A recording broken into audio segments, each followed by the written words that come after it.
बिस्मिल्लाहिर्रहमान अस्सलाम वालेकुम। प्यारे बच्चों, आइए कुछ इम्पोर्टेंट जर्नल एंट्री करते हैं। ये जर्नल एंट्री काफ़ी इम्पोर्टेंट है। इसमें कैश ट्रांजैक्शंस और क्रेडिट ट्रांजैक्शंस को अच्छी तरह से समझ सकते हैं।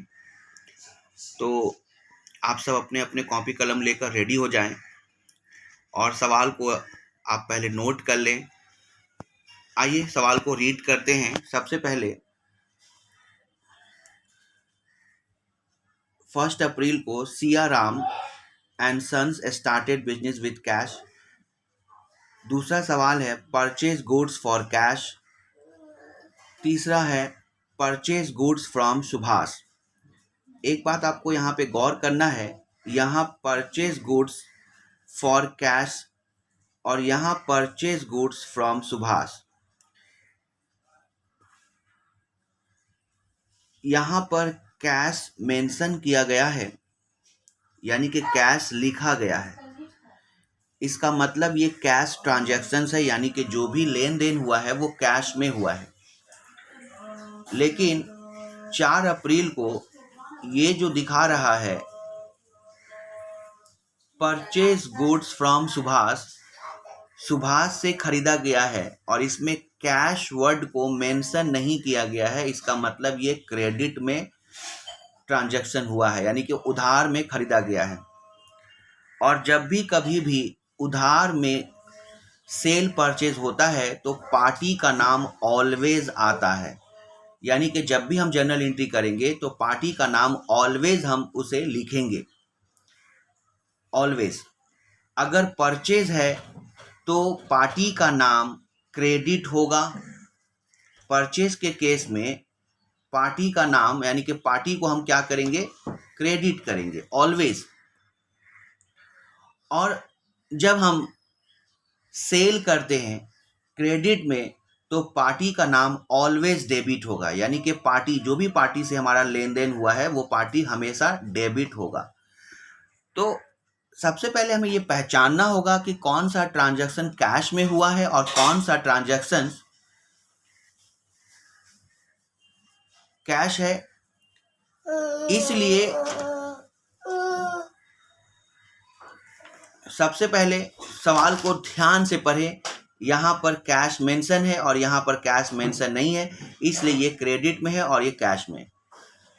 Question number 5, purchase furniture for cash. यहाँ पर कैश मेंशन है, इसीलिए ये कैश में लिखा गया है, कैश में ट्रांजैक्शन हुआ है। Sold goods for cash, cash में बेचा गया है, तो यहाँ पर कैश मेंशन है, तो इसीलिए कैश में इसे बेचा गया है। लेकिन यहाँ पर देखिए सोल्ड गुड्स टू महेश, यहाँ पर सिर्फ पार्टी का नाम है लेकिन कैश नहीं, कैश मेंशन नहीं है, कैश को नहीं लिखा गया है। तो इसका मतलब ये वाला जो ट्रांजैक्शन है ये क्रेडिट हुआ है, यानी कि पार्टी को क्रेडिट में बेचा गया है। और मैंने अभी थोड़ी देर पहले कहा कि जब भी क्रेडिट में आपका परचेज या सेल हो तो पार्टी का नाम ऑलवेज आएगा। परचेज के केस में पार्टी का नाम हमेशा क्रेडिट होगा और सेल के केस में पार्टी का नाम ऑलवेज डेबिट होगा। आइए उसके बाद paid cash to Subhash, receive cash from Mahesh, purchase goods from Ravi for cash. अब ये आखिरी वाला देखिए, आखिरी वाला में purchase goods from Ravi for cash है, purchase goods from Ravi for cash. अब यहां पर ध्यान देना है कि नाम भी मेंशन है और वर्ड कैश भी लिखा हुआ है, तो इसका मतलब मैंने रवि से खरीदा जरूर है लेकिन कैश लिखा हुआ है। इसका मतलब ये हुआ कि मैंने उधार नहीं लिया है बल्कि पैसे देकर लिया है। तो जब पार्टी का नाम लिखा हो, कैश नहीं हो, तो वो उधार होता है, क्रेडिट होता है। लेकिन जब नाम के साथ कैश लिख दिया जाए तब वो कैश ट्रांजैक्शन होता है और कैश ट्रांजैक्शन में पार्टी का नाम नहीं आता है। ठीक है बच्चों, अब आइए इसका हम लोग सॉल्यूशन को सीखते हैं, इसके सॉल्यूशन को देखते हैं।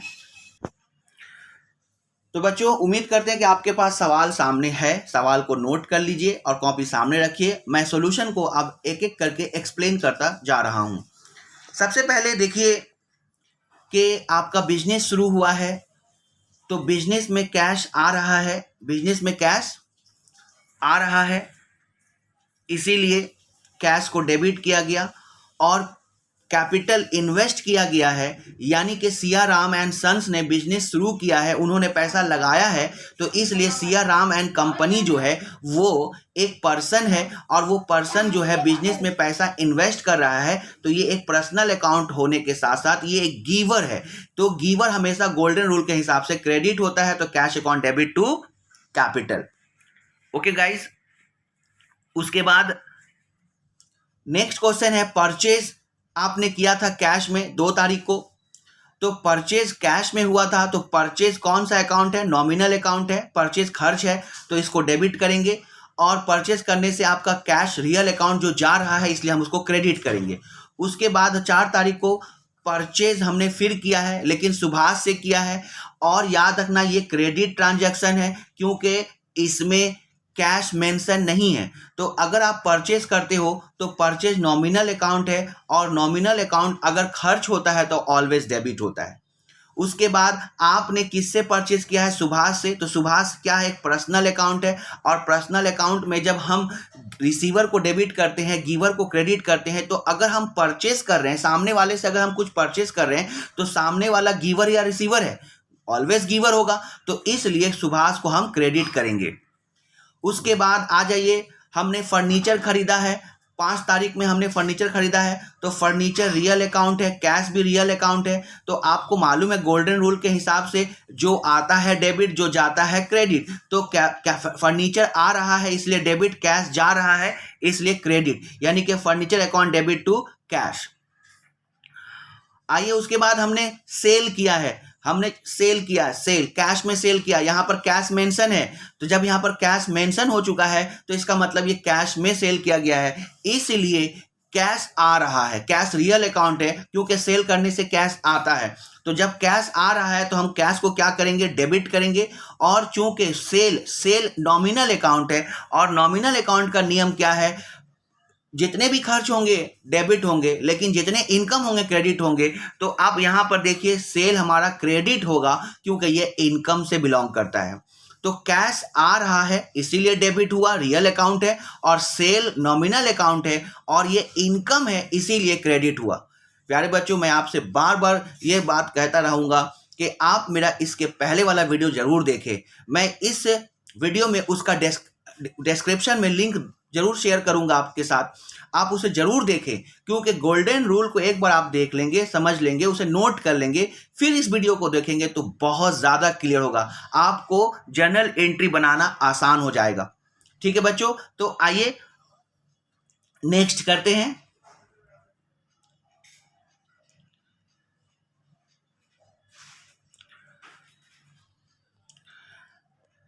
उसके बाद है सेल हुआ है, फिर से देखिए सेल हुआ है, लेकिन हमने किसको सेल किया है? महेश को सेल किया है।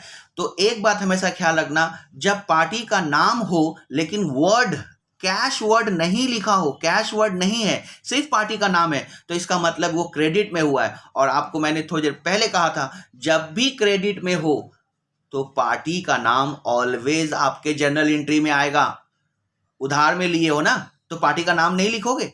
उधार में लिए हो तो पार्टी का नाम तो लिखना पड़ेगा, उधार में सेल किया हो तो पार्टी का नाम तो लिखना पड़ेगा। अब पार्टी का नाम ही नहीं लिखोगे तो बाद में फिर आप कैसे उससे आपको याद रहेगा कि किसको आपने उधार में बेचा, किससे उधार में खरीदा? इसीलिए पार्टी का नाम लिखना जरूरी होता है। तो इसीलिए आपको यहां पर देखना होगा कि आप महेश को बेचे हो सामान, तो सामने वाला जो पर्सन है महेश, पर्सनल अकाउंट है, तो महेश को आप बेच रहे हो, तो सामने वाला रिसीवर है कि गिवर है? ऑलवेज रिसीवर है, क्योंकि आप उसको सामान बेच रहे हो तो सामान को रिसीव कर रहा है। तो इसलिए हम क्या करेंगे? उसको डेबिट करेंगे, इसीलिए हम उसको डेबिट करेंगे। तो सामने वाला जो महेश है वो हमारा रिसीवर है, इसलिए हम उसको क्या करेंगे? डेबिट करेंगे। इसलिए हम क्या करेंगे? उसको डेबिट करेंगे।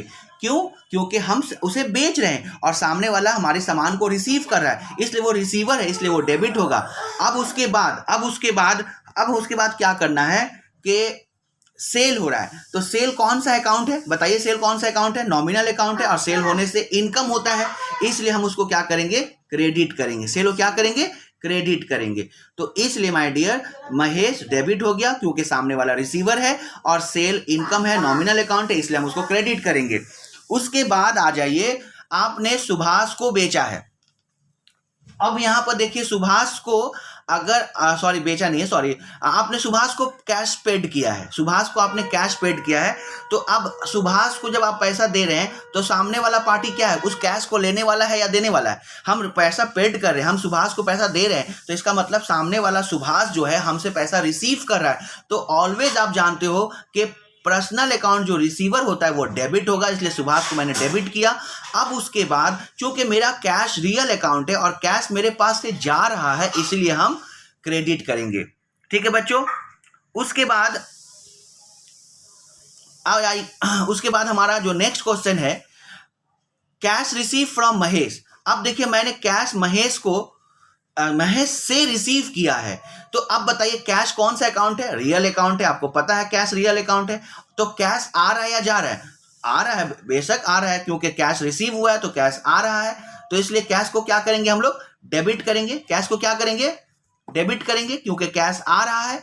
अब बताइए कैश आ रहा है, चलिए ठीक है, आपके पास कैश आ रहा है, रियल अकाउंट डेबिट हो गया, लेकिन दे कौन रहा है, महेश दे रहा है। तो महेश जो है आपका पर्सन है, एक पर्सनल अकाउंट है, तो महेश कैश देने वाला है, गिवर है, तो इसलिए उसे हम क्या करेंगे, क्रेडिट करेंगे। ठीक है बच्चों। इसी तरह से नेक्स्ट है आपका परचेज किए हैं कैश में। यहां पर देखिए नाम भी मेंशन है सवाल में, आप सवाल को देखें, नाम भी मेंशन है लेकिन वहां कैश भी लिखा हुआ है, तो इसका मतलब ये हुआ कि कैश ट्रांजैक्शन है। तो आपने परचेज किया है, तो जब परचेज करेंगे तो परचेज आपका डेबिट होगा, क्योंकि नॉमिनल अकाउंट में जो भी खर्च होता है, वो क्या करेंगे, डेबिट करेंगे। और बताइए आप जब परचेज करोगे तो आपका पैसा आएगा या जाएगा, कैश आपका आएगा कि जाएगा, ऑलवेज आपका कैश जाएगा। तो कैश जा रहा है, रियल अकाउंट है, क्रेडिट होगा। तो इस तरह से जनरल एंट्री हम सब इसको बना लेते हैं। तो सबसे पहले बच्चों आप नीट एंड क्लीन पहले कॉलम देख लीजिए, किस तरह से कॉलम खींचा गया है। कॉलम आप अच्छे से खींचा करें, साफ सुथरा कॉलम खींचे। उसके बाद जनरल एंट्री को अच्छे से डेबिट, क्रेडिट, डेट, पर्टिकुलर वगैरह अच्छे से साफ साफ लिखें। आई होप आप लोगों को ये बहुत अच्छा लगा होगा, और इसके पहले वाला वीडियो आप जरूर देखें ताकि आपको सारी बातें क्लियर हो जाए। बेस्ट ऑफ लक, फिर मिलते हैं अगले वीडियो में।